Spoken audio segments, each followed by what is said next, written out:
Today I'm going to lower my car a tiny bit more. Before I start, this is the height with the winter wheels, and I'm going to reduce that gap over there just a tiny bit. With the car still on the ground and taking off these lug nuts here. With the wheels removed, I can see how much this gap is, and I'm going to adjust this because I want it about a centimeter lower, so I would say it goes about there. Unfortunately, normally I use a digital gauge to measure it.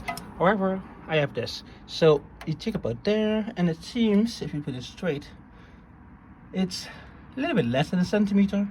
But we check this first and then see how that is. So I turned this one, and if I put this one, it fits exactly straight.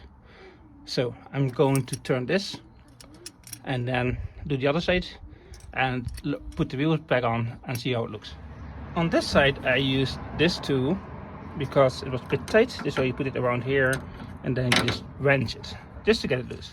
Next step is removing these nuts, these bolts, and then you try to pull this forward a bit and just screw this till it matches there. Make sure this doesn't change and check and see how it goes. With these bolts removed, to make sure the brake line isn't attached to this, and just turn it. Well, normally you turn it this way and hope that it doesn't catch on anything. Basically just pull it a little bit so you can go this way. After checking, I gave it one more turn, see if it fits. Yes, it does. If it's straight, and the top is a bit on the line, so I have to do the same on the other side.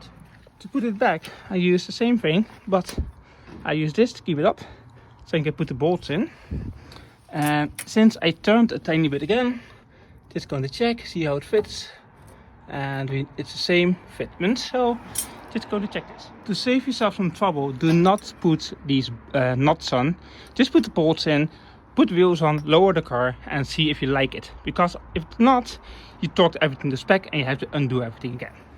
So this is how it looks after changing the height on my winter set. However, if you have two sets like me, winter summer, you do want to check and see how it looks on the other set as well, which I'm going to do right now.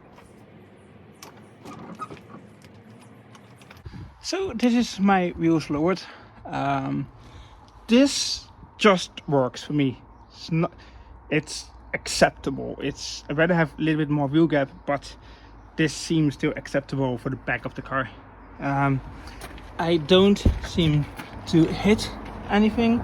Enough space here, enough space between there, enough space there. So yeah, this is how it looks lowered. But like I said, test your setup. Don't lower it too much. You see how much space I had left over, like this much. So yeah, that is how it looks on my car. Could be different in yours, but that's how it is. Any questions? Just ask.